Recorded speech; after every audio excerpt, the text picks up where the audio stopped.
Hi everyone, this is Rohit from Rise Mastery, and I'm excited to have Anna Lorena Fábrega, who's the Chief Evangelist at Synthesis, an online enrichment club where kids learn through games and simulations. And she's also the author of the new book, The Learning Game. Thanks to Paulina for the introduction. Welcome to the show, Anna. Thank you so much, Rohit. It's a pleasure to be here. Awesome. So, you've been, I've been trying to, get hold of you. You've been pretty big on deck, and I think the first time I got to hear about you was from David Perell. I was a big fan of, still am a big fan of his writing. But how did you get your start in teaching? Yeah, so I started teaching when I was, well, I did. So I guess I'll go back a little bit. So when I was growing up, I was born in Panama, but I got to travel a lot, and I lived in 7 different countries while I was growing up because of my dad's job. So by the time that I was 14, I had attended 10 different schools in 7 different countries. And so looking back, that's sort of what sparked this whole interest in education. Of course, I didn't know at the time, but it definitely influenced my love for learning, not necessarily because I was loving learning inside all these schools, but mainly because what I was doing outside of school. My mom was amazing. And so she really sparked that love for learning for me. And so that's where my learning journey started. And then as I became a little bit older, I did an internship in my dad's educational company at the time in Panama. And that's when I first got to work with kids, and I realized how exciting it was. I selfishly wanted to do that because I got to learn a lot from them, not just me teaching them. And I just found them fascinating. And the fact that you could be part of the education of the new generation, that was something that really called my attention, and I thought it was worth my time. And so I decided to study education. So I did the traditional route. I went to NYU. I did I had my teaching degree. I studied education, childhood education, special education, and psychology. And then I got to student teach at different placements in New York. And that's when I started to notice that there was not really a lot of teaching and learning going on in the schools, even though kids are there for so many hours a day, so many days a week, for 12 plus years. And so it started to really dawn on me that the kids were, and this I talk about in my book, playing something that I call the game of school, where they learn the shortcuts and they pick up on what they need to do in order to appear as if they're learning, and so that they can pass on to the next grade and to the next grade and sort of go through the motions.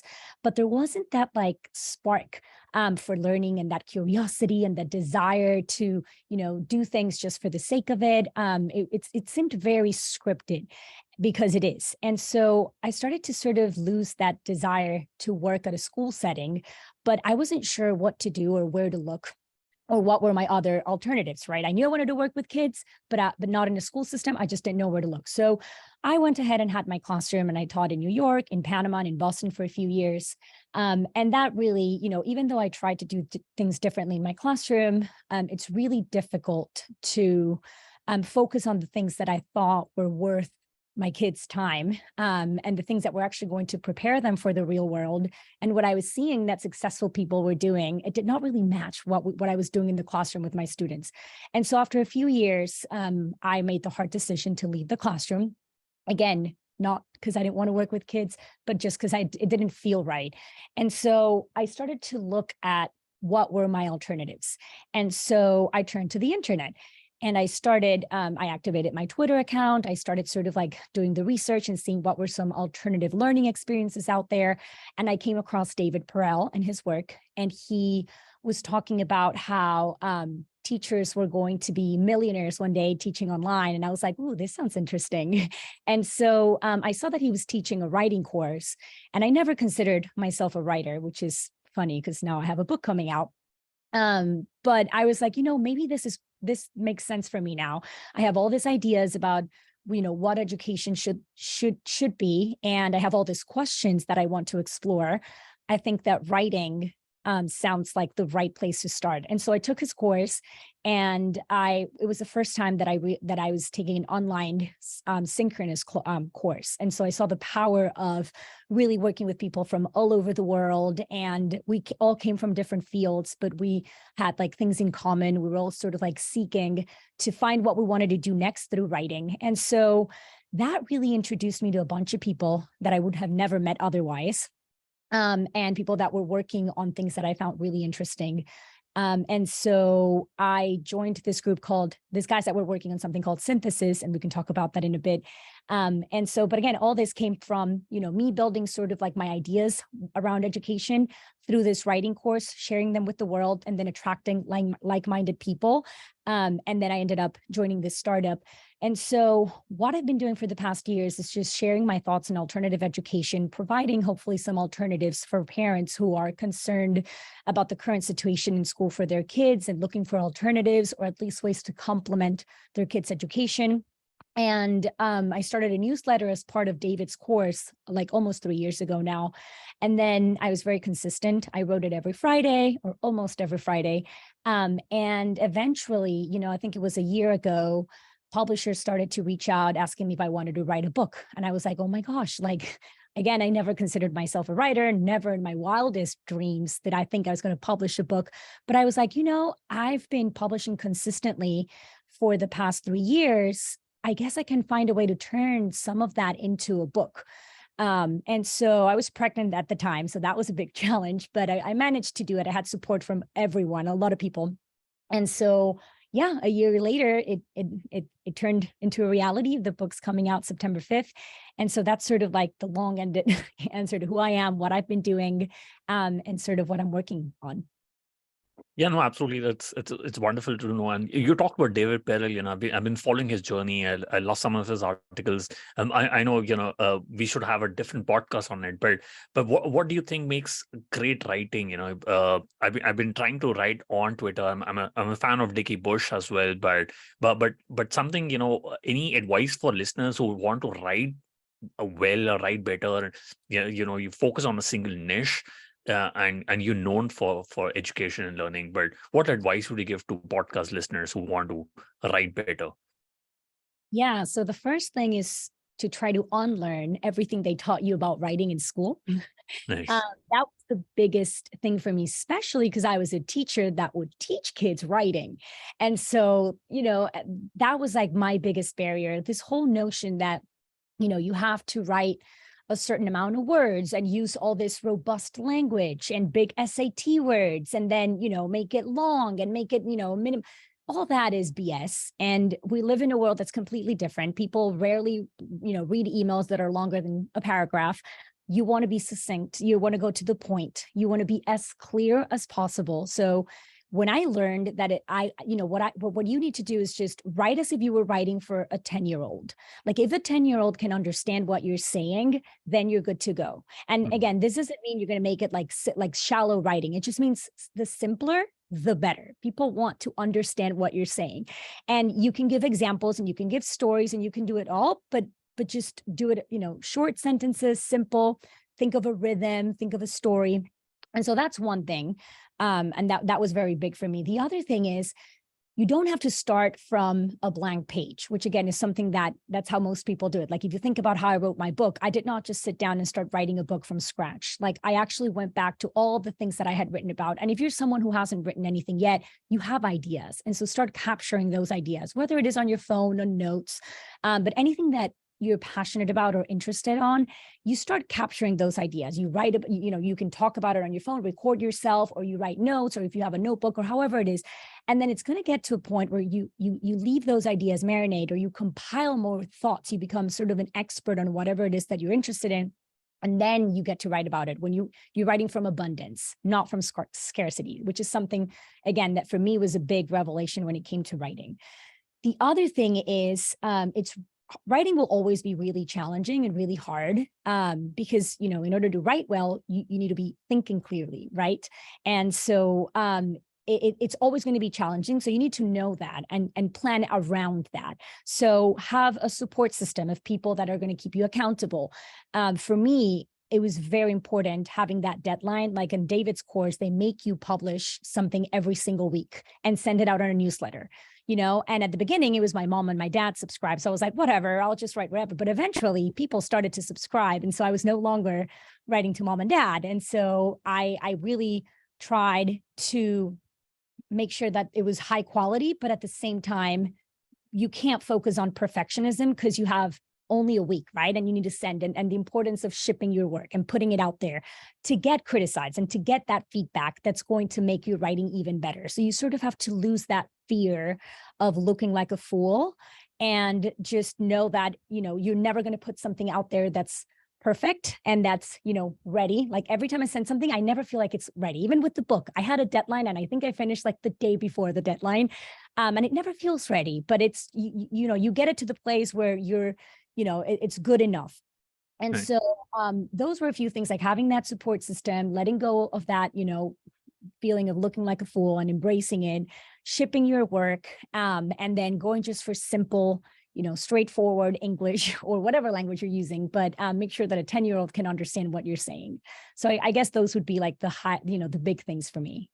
Yeah, no, absolutely. I think that is great advice. Just keep it simple and keep publishing, and that's what I'm trying to do. I'm trying to write a 200 word, short essay every day and putting on Twitter. Not getting too much of traction, but I'm keeping at it.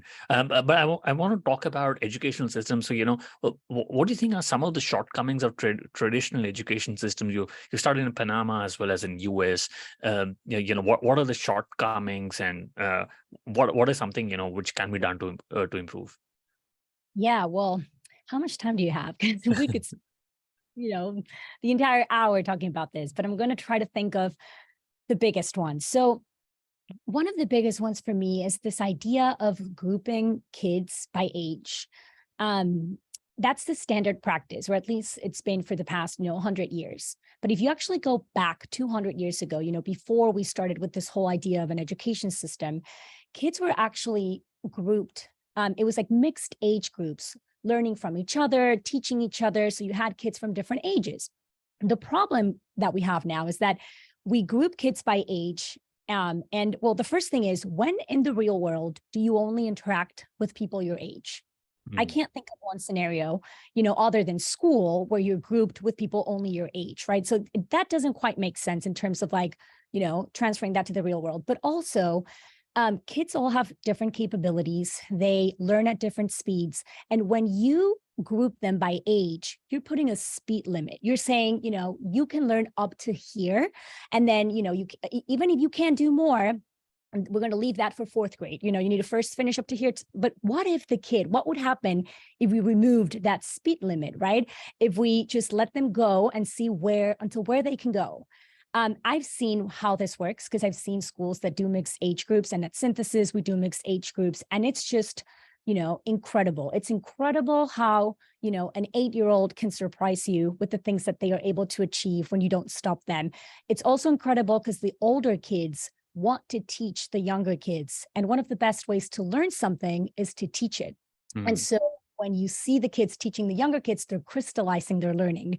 And so that's the kind of learning that lasts even after the test, they don't forget. And so you also have the younger kids that want to model the older kids. And again, they have something to aspire to, right? They see the kids doing this hard, solving this hard problem. They want to give it a try. And again, most of the time they're able to do it. The thing is, they don't have that chance in school. And so it really removes the teacher from the equation, which is something that you want to do. It becomes way more student-centered. And so that's one of the biggest things that I would say, the age segregation in school. Then a very obvious one is this one-size-fits-all curriculum. Again, kids learn at different paces, they're interested in different things. So this idea that we have to teach first subjects in isolation, which to me is right, because our brain is interconnected and we actually learn when we can put different things in context and see the connections and the synthesis between different things. And so that's, this idea of like, for 45 minutes, we're going to be doing math. Then you need to like shut down your brain and we're going to switch to science. So now we need to focus on like, that doesn't make sense. But not only that, also kids, it's a lot easier for you to learn something when you're interested in it. So the fact that we have this like standard like curriculums that say we're now going to learn about this, we're then going to learn about that. If the kid is not interested, at the moment on the French Revolution, they're very likely not going to learn about it, or they're going to learn to pass the test and then they're going to forget. So what's the whole point in it? So a Right. much better way would be to actually start where the kids are already like tap into their interests, see what they want to learn about, what they need at the moment, right? And then begin there. Obviously, this is very challenging to do when you're in a school system and you have 30 kids, they all have different interests and you have to sort of get going. So I understand why it is the way it is, but that's one of the big critiques as well. Then this whole notion that the teachers and the administrators and the people creating the curriculums are actually the ones doing all the problem solving and the thinking and all the creative thinking. Well, students are merely following textbook problems and instructions and, problems that have very clear-cut answers. So there's not a lot of real deep thinking going on. So kids are not really learning how to think and how to come up with answers and figure things out, but rather they're learning how to follow instructions and how to learn about things that have already been created in the same way that everyone else is learning about them. There's very little room for interpretation and for, asking questions and sort of like going against the grain. And to solve actually problems that have like different answers and different ways to get into an answer. So it's very like clear cut. And again, the real world is nothing like that. And not only is it not, again, transferable to the real world, but kids are very bored. That's a huge problem in school. Kids are just like, they're just not challenged. And we think that we're challenging them by giving them like, but not really. I mean, like authentic challenges that they want to be part of, that they want to solve, that they understand why they're working on something or why they're learning something. There's a lot of that missing. And so those are three. Again, I can keep going. I don't know if you want to. I'm curious, what was one of the big things for you growing up, like going to school, that you find now that it was a big challenge? And then we can talk about that as well. Yeah, I think the biggest challenge was starting with people my age, and and focusing on one subject and then moving on to another subject, and I come from India, and in the Asian countries, you really need to learn everything and memorize it. Maybe I mean Indian and Asians can be great in spelling contest, or maybe maths and science, where you have to learn by memorization. But that was a big challenge for me. I didn't find it inspiring at all. In fact, I went to the B school and I had to write 2,000 words of articles and all that. But I think that was I found a bit of a shortcoming. But during COVID, I had somebody on the podcast, and he was running a micro school. Do you think COVID changed the way students are taught at school? I read somewhere on Twitter that the scores for for maths and science and some of the subjects has really gone down. Do you think it has impacted students where they have not gone to school, not have to have those face-to-face interaction? Or do you think COVID was a great way for students to learn in smaller settings or in smaller pods? Wow. So there's a lot to unpack here, right? So there several things happened during COVID. So one of them is that COVID exposed what was going on in the classroom and what kids are learning in a way that parents had like a front row view of it, right? Because everyone was home and parents could actually hear and see what their kids were learning and what they were talking about. So a few things happened. A lot of parents became alarmed when they started to realize, wait, this is what my kid is learning about, like this, and a lot of people that I spoke to were like, oh my God, this is not going to prepare my kids for the real world. And they had no idea. They had no idea what was going on in school. So it actually opened the eyes for many parents to see what was going on. I think it was catastrophic for many kids, because what a lot of schools did, and again, I'm not criticizing, because this was very last minute. They were trying the best they could. But what they did was they grabbed what they were already doing in person, this traditional way of teaching and learning, and they just put it online. So, they didn't quite have time to like rethink and sort of, because online education works when you organize and you structure it and you create it with an online audience in mind, right? But that's not what happened with COVID. With COVID, they just grabbed what they were doing in the traditional classroom and they put it online. So if kids were not paying attention and were not interested and were not learning in the school setting, imagine now doing that exact same thing, but in front of a screen the entire day. You don't even have your peers around. You can't quite have that connection with your teacher.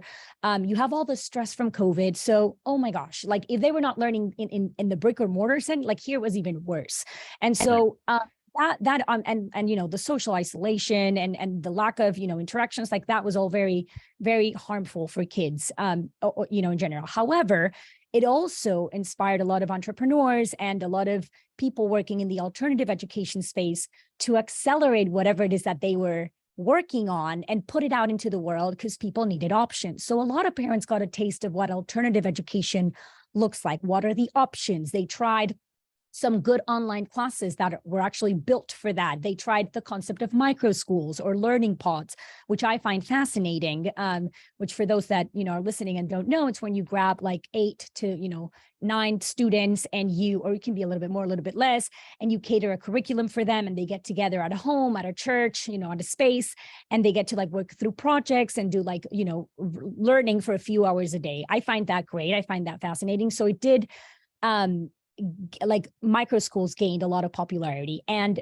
it's great because like even after COVID, they stuck around and a lot more people know about them. So that's great.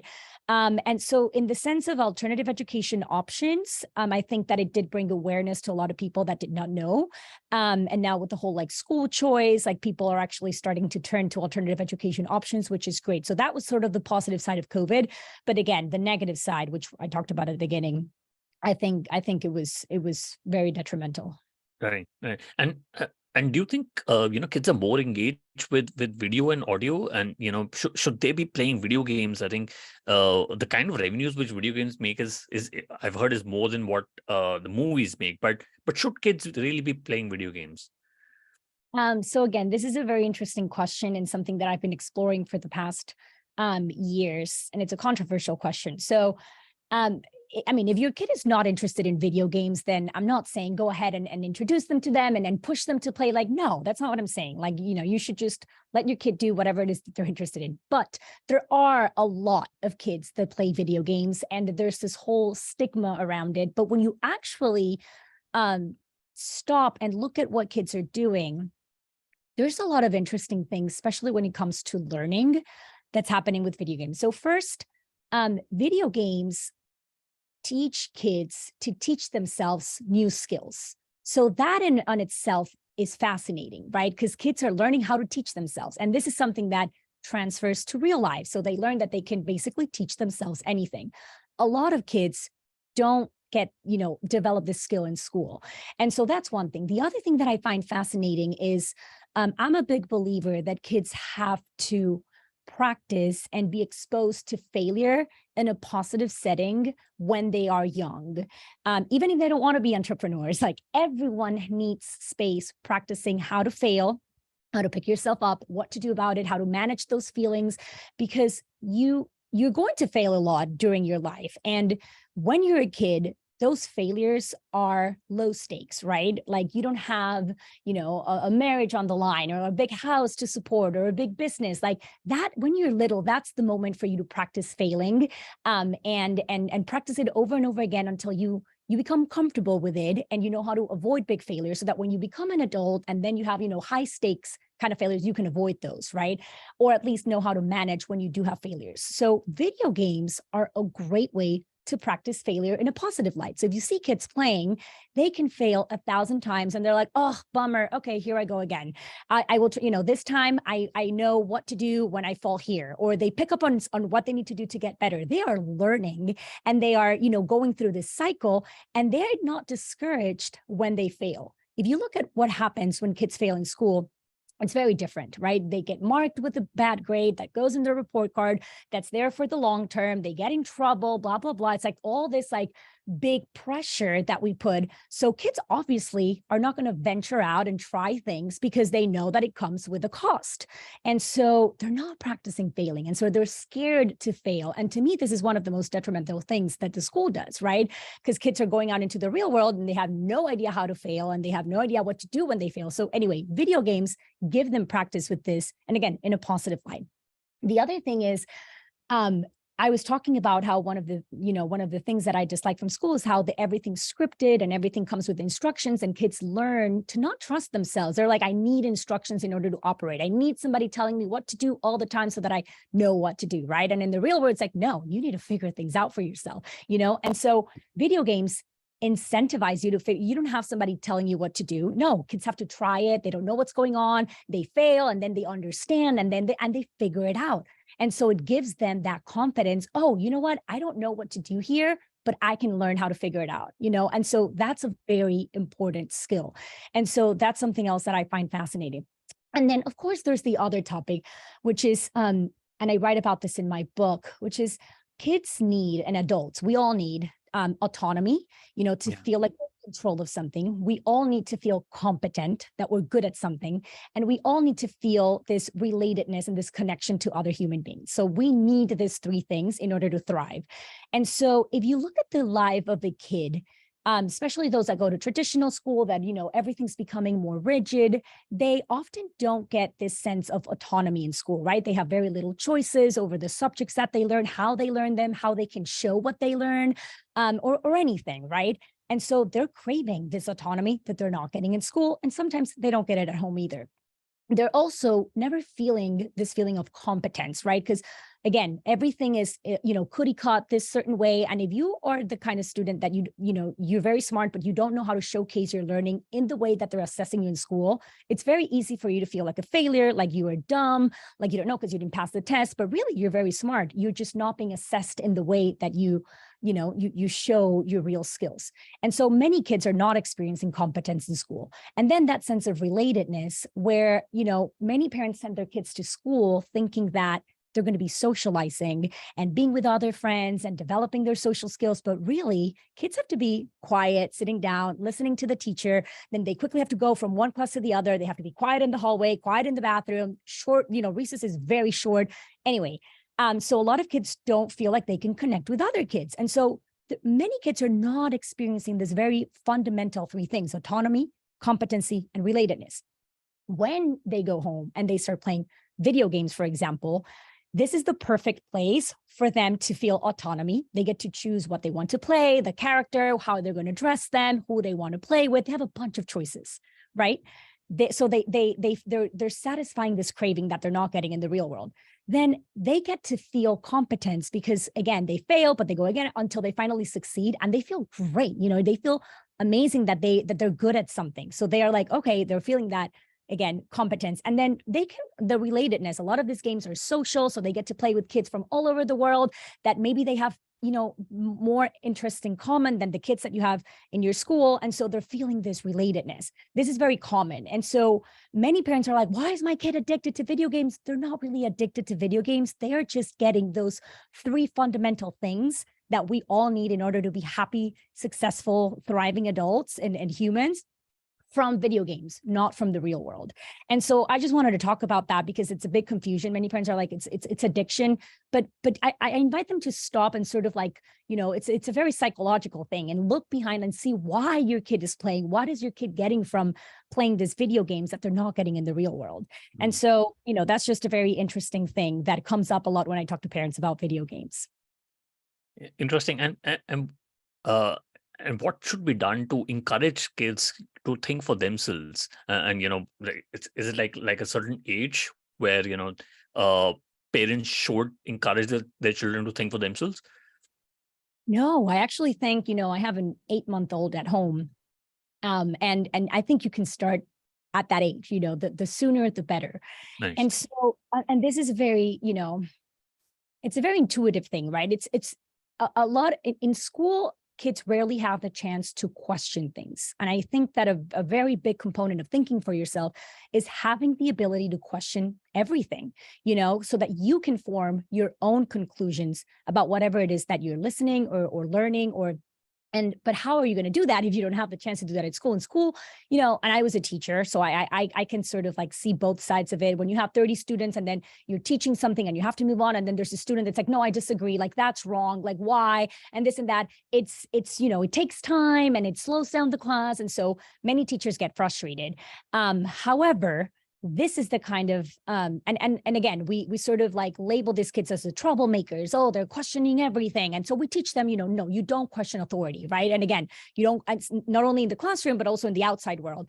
But it's like, no, we should be teaching them the opposite. We should be saying, no, you do get to be skeptical. You do get to question things. Of course, you do it with respect. And of course, you need to teach them how to do it. You're not going to be rude about it, but they should have the chance to question things. And that comes from home. So when your kid comes up with, learn something, you can ask them questions like, well, are you sure about that? Like, what would be, what would be a critic about that opinion? Like, let's play devil's advocate. And so there's certain dynamics, and I have a whole chapter about this in my book where I share strategies that parents can do and the kinds of questions that you can ask kids to get them to sort of like think through whatever conclusions they're making, or, when they think something's certain, and just to get them to sort of like go back and forth and play both sides of whatever it is that they're learning or talking about. Also helping them like detect biases, not only like their own biases, but also people's biases, and understand that, people are biased, right? And so, and going deeper and letting them, whenever they ask you a question, we are very inclined to just give them the answer, but it's like, no, encourage them to go ahead and look them up for themselves. You teach them how. You say, look in 3 different sources, and if you don't get it, then I'll help you find it. And so, but also like getting them to do the hard work is one of them. And again, it's very intuitive. It's very simple. It's just a matter of changing that chip that we have. But then also this idea that, and I talked about it a little bit at the beginning, I've noticed that, and we see this at Synthesis a lot, like kids crave challenges and they want to learn about adult conversations, and they don't want to be talked down to. And so it's a matter of, even though they're young, sort of forgetting their age, but you can talk to them about like real issues. Obviously you find the way to do it, but you can expose them to real issues and show them that, there are problems in the world, but they can affect those problems. There's things that they can do about it. And so empowering them to know that they're not too young to have certain opinions and ideas and to do things about, and to solve problems. And so those are a few things. And this whole notion of, again, instructions, very against that. Of course, you need, to learn how to follow instructions for certain things, but really removing the instructions and letting them figure things out, like in general. And so, yeah, those are just like a few things that come to mind of how you can sort of foster this idea of helping kids to think for themselves and not just follow the crowd. Right, interesting. And you talked about Synthesis School, so you were a chief evangelist, over there. So was Guy Kawasaki at Apple, who came on the pod. But how did you get your start with Synthesis School? Obviously, it's this. I think, if I'm not wrong, Elon Musk was involved in Synthesis School. What was the the thesis behind that school? Yeah, so Elon Musk, like many of us, realized that school wasn't quite teaching his kids and preparing them for the real world the way that he thought should be done. And the kids were not interested, and all the things that we've talked about. And he was like, no, what can we do about it? So he hired back in 2014 the best teacher at his school where he had his kids. His name's Josh Dawn, and I agree with him. Josh is amazing. And he was like, hey, come to SpaceX, and I want you to create a school from scratch. And I want you to rethink, education from first principles, like forget about, curriculum, age groups. Like, I don't want grades. I don't want any of that. I want it to be problem focused, and I want it to be mixed age. And I want for my kids to learn how to think and how to solve problems for themselves. And so Josh created this school.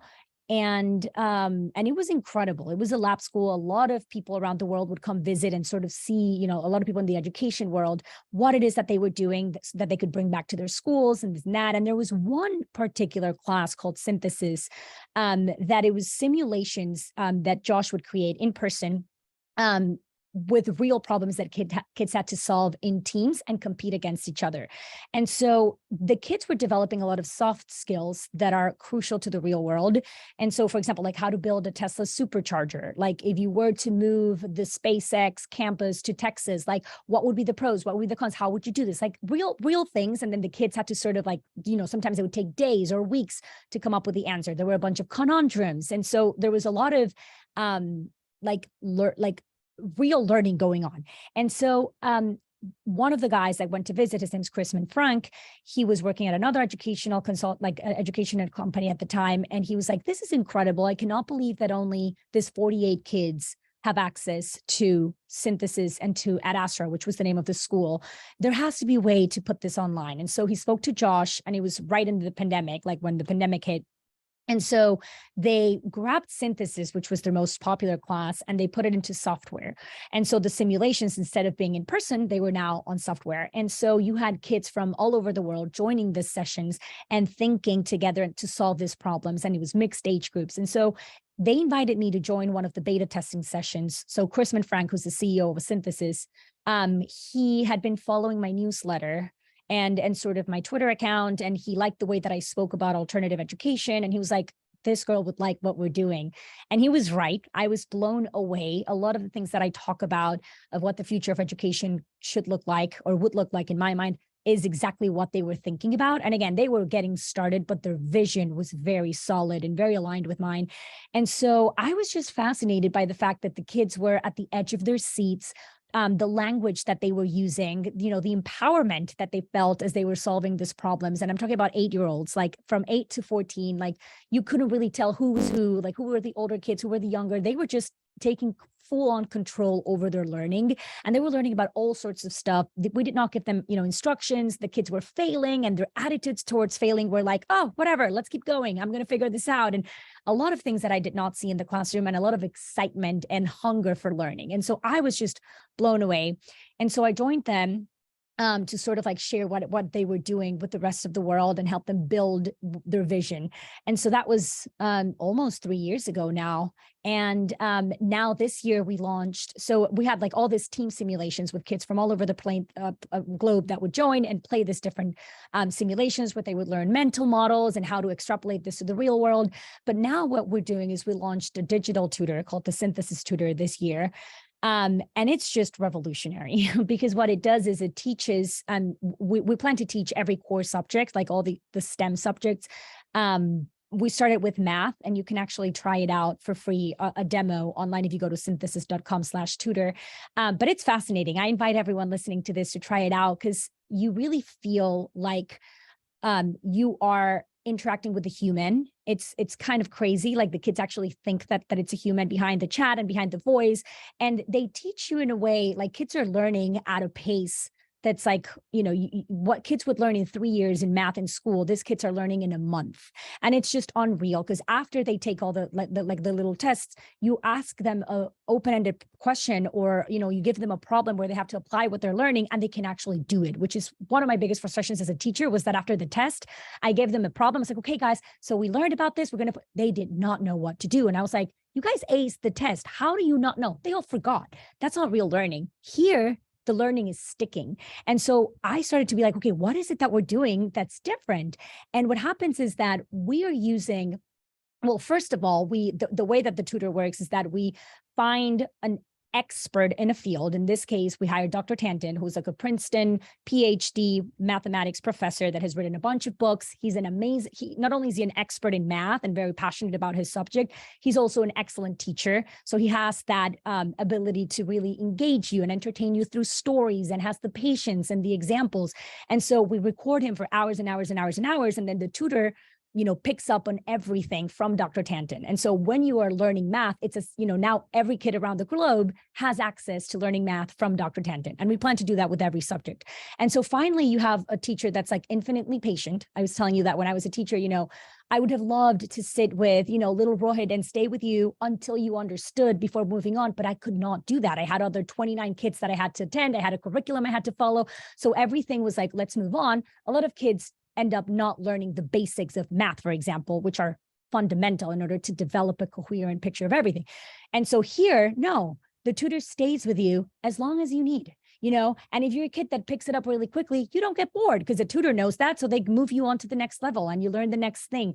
And everything has an explanation. Everything makes like it's coherent. Kids know what they're learning. Like the curriculum that we're putting together finally makes sense to me as a teacher. In school, I was always like, why are we learning this now? Like, I don't see the connection. Here, it's like, wow, I understand. It sort of follows like the story of math. And I'm very passionate about this. So I could keep talking about it. But anyway, what I'm trying to say is, I'm very excited about the possibility of having something like this, because if we're able to condense the one-to-one tutoring, which, by the way, we know that the best way to learn something is with a tutor, one-on-one. That's like how Aristotle and Alexander the Great and all this, great minds would learn in the past. If we're able to give that to students, they would learn a lot faster. They can get the learning, the hardcore academics out of the way quickly, and then have the rest of the day to be kids, to learn about what they're interested in, to build a business if they want to go to sport, to do whatever it is that they want to do. I feel like a lot of kids are losing their childhood because they're stuck in school for so long. And then, the day ends and then they have after school activities and homework. And when do they have a chance to be kids? When do they have a chance to be creative? And so I'm very optimistic about the possibility of this tutor to sort of bring back a lot of these things that are crucial for children. So just a sneak peek of what we're doing. So super interesting. I wish I could go to a synthesis school. And just wanted to understand, what made you write the learning game? Did you write it along with your full-time job, or is it something that you did it outside of, after you left synthesis?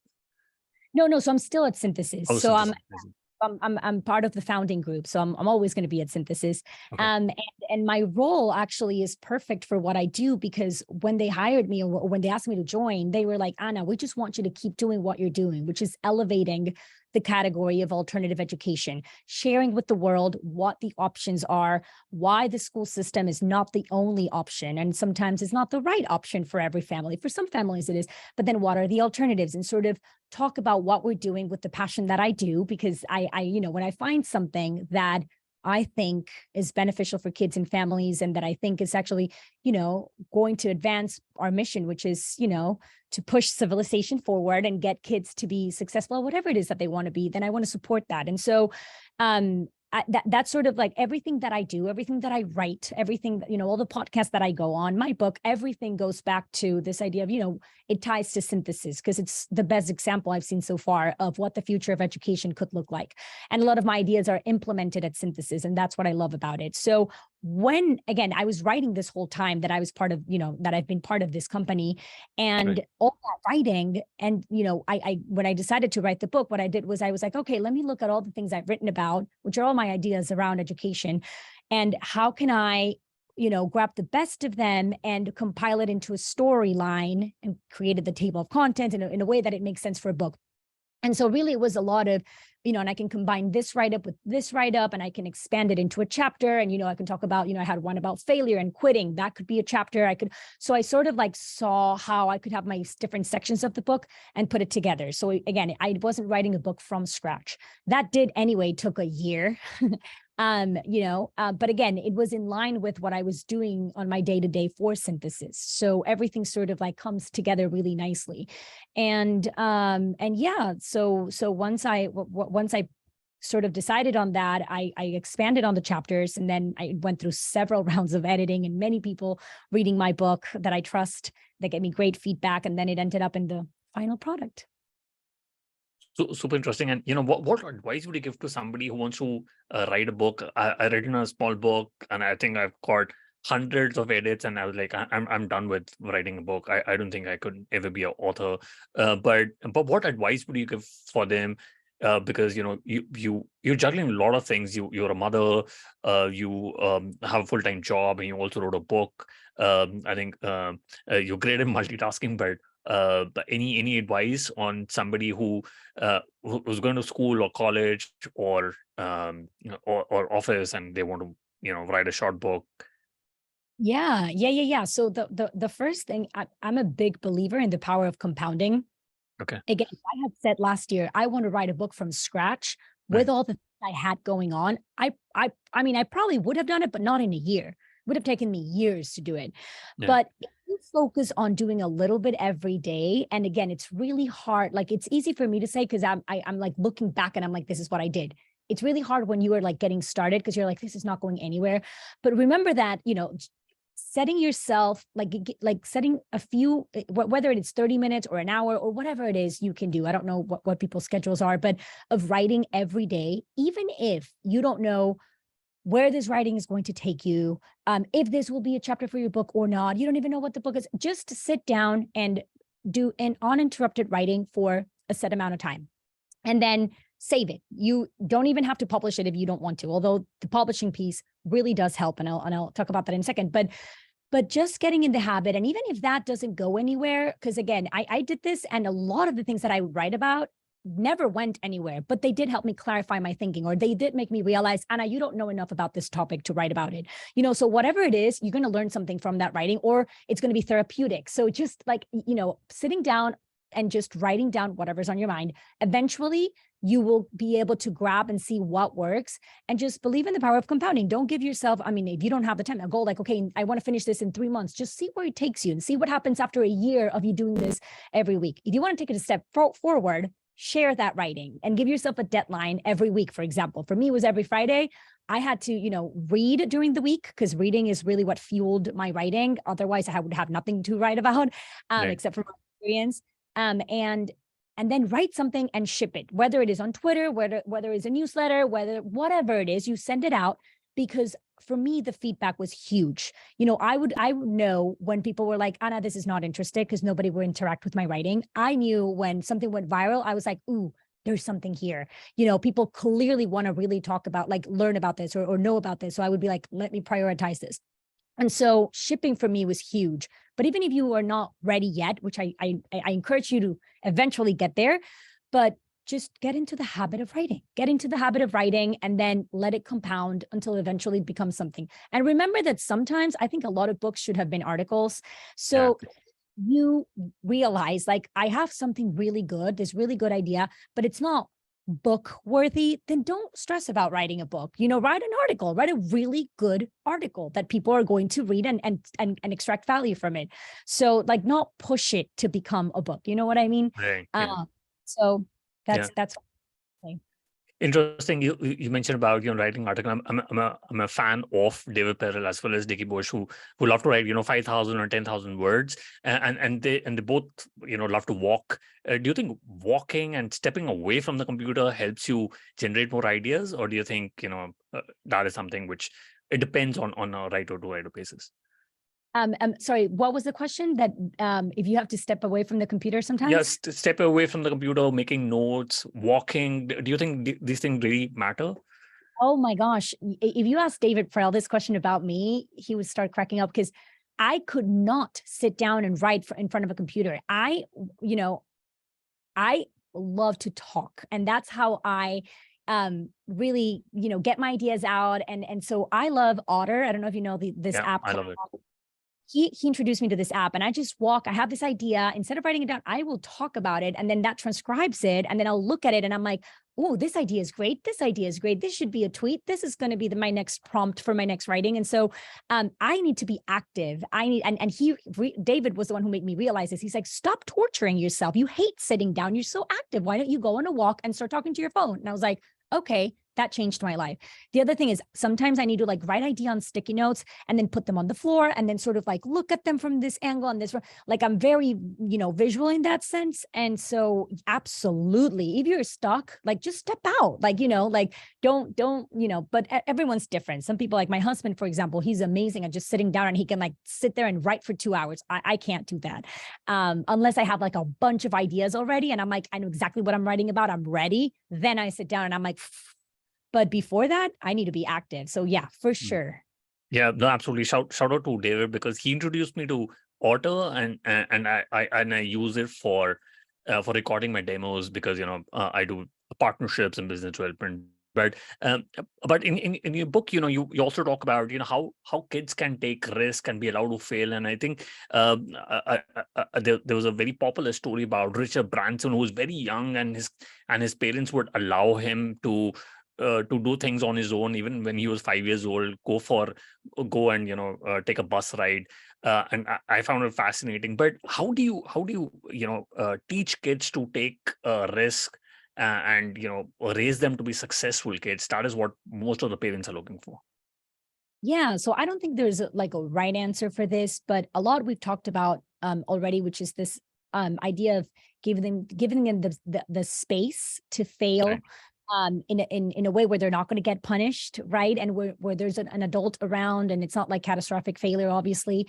Giving them space to figure things out for themselves. And so, but in addition to that, it's funny because when you talk to parents, all the parents want for their kids to be independent and for them to take risks and take on challenges. But then they're very hesitant to give them independence and to let them take on challenges and to let them take risks. And I talk about this in my book. I have a chapter called Anti-Fragility, like raising anti-fragile kids, which talks about how, we live in a world where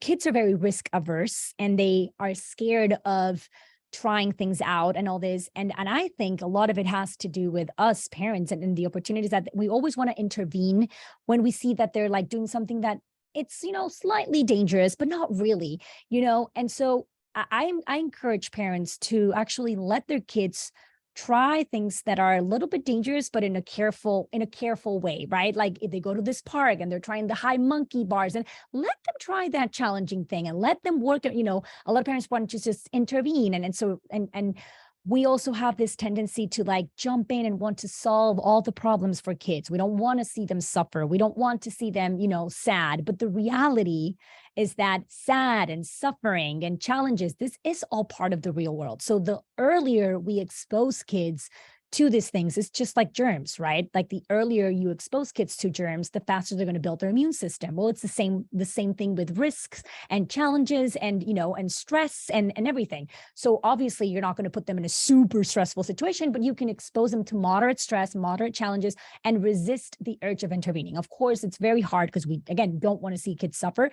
But if you understand that actually by doing that, you are actually building their stronger selves as adults, then parents are more inclined to give them those opportunities. So I guess what I'm saying is find risky things for your kids to do and actually encourage them, right? And a lot of parents think that teachers do this in school, but unfortunately, that's not that's not happening, and it's not the norm. And so just take it upon yourself and to encourage your kids to take risk and encourage your kids, and then guide them and then model that behavior yourself as well. When they see you taking on that harder challenge or taking that risk and seeing how then they learn so much from that. And so modeling that and you finding the opportunities to put your kids in certain situations where they can face this and not intervening. Got it. And Warren Buffett once said that if you want to increase 50% of your net worth, you need to hone your communication skills, which is both written and verbal. And I'm learning a little too late. But how can kids learn to write better? What advice, or do you think they can start early and write better? Not from what they learn from schools and college, but from Anna's way of writing. No, absolutely. So I think I am now convinced that writing is one of the most important skills that people need to be, good at anything and for any career. And if you want to excel and sort of like differentiate yourself from others, like become a great writer. Right. That translates into great speakers, right? That helps you think clearly, like I've mentioned already, that helps you sort of like understand what you know and what you don't know. It helps you learn better. Like writing to me is just like fundamental, and it's become even more and more important with the year, in the past years, I've realized the power of writing and where writing well can take you. And so I had this idea with David at one point, just it didn't go anywhere for several reasons. Like, we need to start like a summer camp for writing for kids with all these things that you're teaching in your course to teach them for modern times. It was not the right time. We both realized we did not like the operational side of running a business, but anyway, somebody needs to do this. But in general, what parents can do is, well, the first problem that I detect in school that makes kids hate writing is that their writing doesn't go anywhere. So teachers usually, and again, not always, sometimes everyone has a different prompt, but will usually give you a prompt that kids are not interested in, like they're not invested. You need to want to write about this. 1, 2, you need to know that your writing is going to have some sort of impact. Not it's going to go into your report card file or in your fridge that then will go in a file and never see it again. No. I mean, like, think about, come up with an activity for your kid to use writing, and then have that writing go somewhere and have an impact on something and try to change something, right? The internet is amazing for this. Kids can, develop the writing habit and see and see where they can take their writing and where they can send their writing, and the blogs and YouTube and a bunch of things. And so I think that I have a whole article about this, actually, of like things kids can do with their writing online. And then also help them understand. So give them these opportunities to write and take their writing somewhere, but also give them the free, like, kids need a lot of autonomy in writing. Forget about, and I tell parents have a really hard time understanding this, but forget about the grammar, forget about the mechanics, forget about, the sentence structure, no, focus on the ideas. The most important thing is the ideas, and kids are filled with ideas. The problem is that when they come with an idea in school and they want to write about it, we're like, okay, focus on the grammar. You're going to lose points if you don't have the right punctuation and the sentence. And then we focus on all this fluffy stuff that really comes later. If we focused on developing the idea, and then you trust that eventually they're going to pick up on the grammar, or the computer is going to pick up on their spelling checks, what matters is their ideas, and for them to execute on those ideas and elaborate them, and the creative component of the writing. So if parents can help kids focus on that and not worry about the other stuff, then that really encourages and becomes motivating for kids, and they want to do it. And so those are like 2 things, but then also helping them understand how writing is behind everything. Right.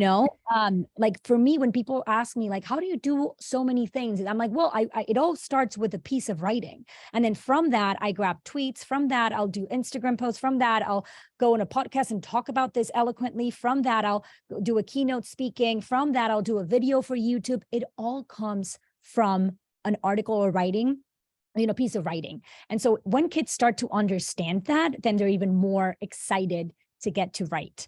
And then, yeah. So those are some of the things that come to mind. And you can start this when they're very young. So, super interesting. And, and I quickly want to do the top 3. What's your favorite business book? My favorite business book. So I really like 0 to 1 by Peter Thiel. Yeah. And I think it's because he challenges, like, it's a book that really challenges like conventional business wisdom and encourages you to, well, at least in my sense, to sort of like rethink the fundamental principles of entrepreneurship and technology. In a way, I love books that are sort of like contrarian and that offer like a controversial point of view. And so I feel like it made me see how to start a business differently. So I really enjoyed that one. Yeah, I'd say that one. Got it. And if you could go back in time when you started writing the learning game, what is the one thing you would have focused on or done anything differently? Ooh, when I started writing the learning game. So I guess I spent a lot of months trying to fit in all my writing into the book. And then until I finally realized, I was like, wait, what am I doing? Why am I trying to fit? I don't need to include, like, I think I went from having one problem, which was not knowing what to write about, to having then the problem where I had too much and I wanted to include it all, and I didn't have to include it all. So I guess I would have, I would have realized earlier somehow that I didn't have to force all my writing into my table of contents. I could just sort of like start a storyline with some of the articles that I had written and then go from there. I think that would have saved me months of headaches and work. Oh, okay. Got it. And do you have any favorite online tools, example, Gmail, Slack, Zoom? My favorite email, Slack, or Zoom. Sorry, favorite online tool, for example, Gmail, Slack, Zoom, those are tools. Ooh, okay, so so I'm obsessed with Superhuman. I don't know if that counts, but Yes. at the beginning I was like, why would I get? And now I'm like, I don't see myself using Gmail ever again. It has just, you know, facilitated my life. So yeah, Superhuman. Got it. We'll put that in the show notes. And what is the best way people can reach out to you and know more about your book, The Learning Game? Yeah, so you can follow me on Twitter. It's at Anna Fábrega 11, or my Instagram account, which is Miss Fab _ no, sorry.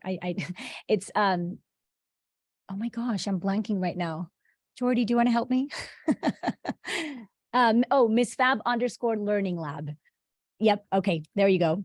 And you can also subscribe to my newsletter, which has been a little bit inactive this year because I decided to take a step back and be a mom, but I'm coming back. So that's called Fab Fridays, and you can find it on my website, afábrega.com. And yeah, so just tapping on that learning game, which is the title of my book, tab, and seeing what the book is about. Got it. We'll put that in the show notes. Anna, thank you so much for taking our time speaking to us. I really enjoyed my conversation with you. Likewise. Thank you so much for having me.